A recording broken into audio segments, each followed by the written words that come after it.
Up on Mount Olympus, Hercules' excitement was already waning. What had he gotten himself into? "It's easy," Zeus said in a jovial tone. He was clearly a morning person. "Once you get the hang of catching the cries for help, you'll be able to hear them in your sleep. Literally. Just last night, I woke up twice to the sounds of mortals calling my name. The key is concentrating." Hercules scrunched up his face, trying hard to sense if someone needed his help. He didn't hear anything.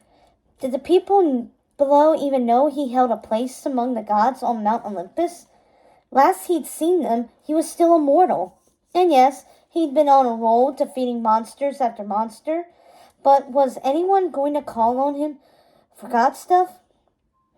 He couldn't hear anything but the sound of his own nervous breathing, which was rapid and shallow.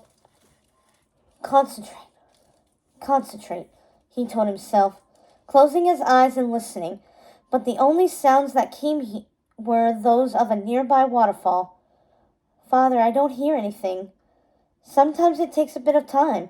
When someone is calling me, I get a tingling in my fingers. Do you feel any tingling, son?" Tingling. Did he feel tingling?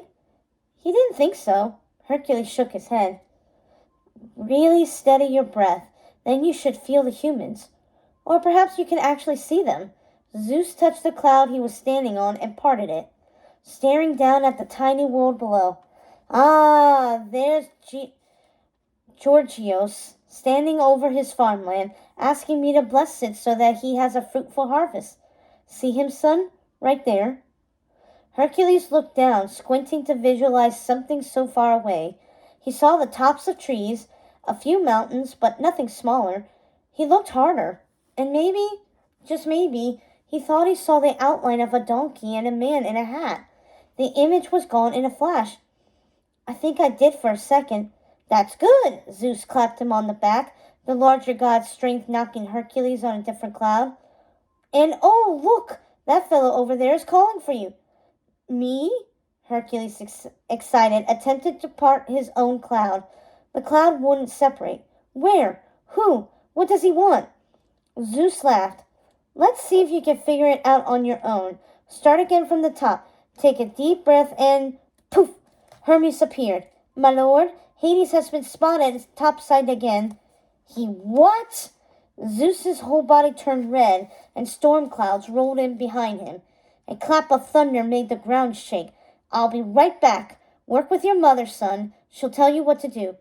But Hercules' father disappeared before he could finish his thought. Hera, with her sparkling pink gown glittered in the morning light, appeared in Zeus's place. "How's it going, my son, my dear?" Immediately, Hercules felt calmer. "Good, I think. I mean, I might have seen a human calling for me for a split second. I can't be sure. But Father said he was, so I'm trying hard to part this cloud and see for myself."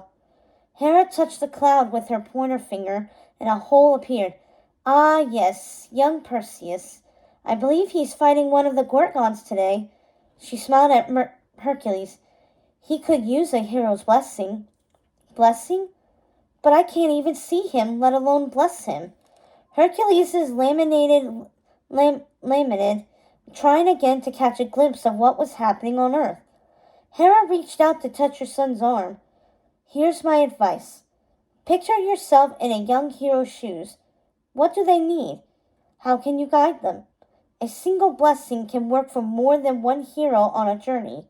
She peered back down, pausing for a moment. "And from the sound of things down there, you've actually got at least a dozen people in Thebes who could use your help today." "A dozen?" Hercules cried, starting to get anxious. His breathing grew rapid again. "I can't see any of them."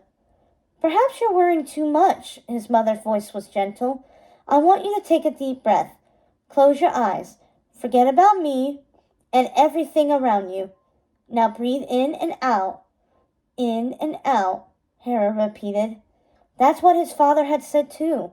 So Hercules tried again, taking deep inhales and exhales while imagining Perseus and the heroes calling on him. "O God of heroes, hear my plea. Hercules, I could use your help." Can you hear me, Hercules? If you can... I hear something, Hercules exclaimed. I can hear them. I knew you could do it, Hera said proudly. He couldn't believe it. He was doing it. An abundance of voices rushed over him, talking all at once, over one another, making it hard to understand the requests or who was asking for what. Wait, this was a lot of voices. But there's so many. How do I know how to focus on just one voice at a time? For that, you need to... Oh! Hera looked at the sun as Helios and his chariot zoomed past. I have to go, son, but you are doing great. Wait, you're leaving too? Hercules cried. Hera looked at Thebes below. I have business on Earth that I need to attend to right away, but if you really need help, I'm sure... Athena! Athena can help Hercules decipher the calls of the mortals praying for his help. Help? The god of wisdom and war, her trademark owl perched on her shoulder, glided across a series of clouds to appear at his side.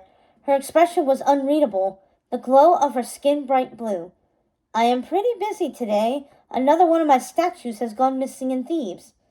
Hera paused. That's the second one in 2 days. How could a mortal move such a thing? Athena narrowed her eyes. I don't know, but when I find out, they'll regret it. Hera nodded. I'm sure they will. We won't keep you.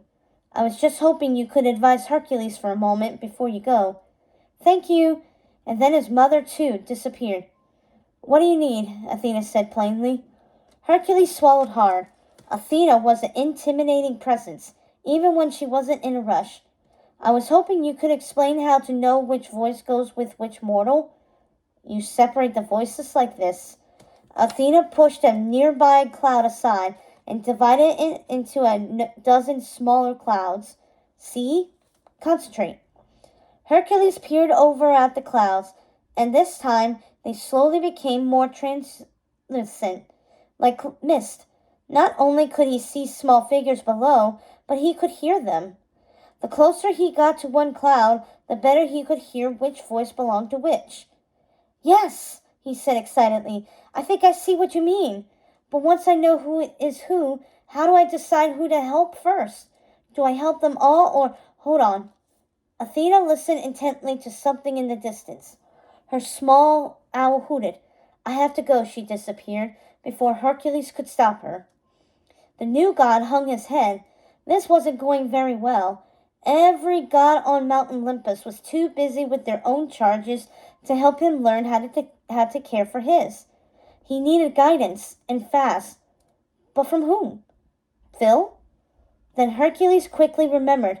The satyr had told him he was putting off his retirement a tad longer to run a special So You Want to Be a Hero camp on his island.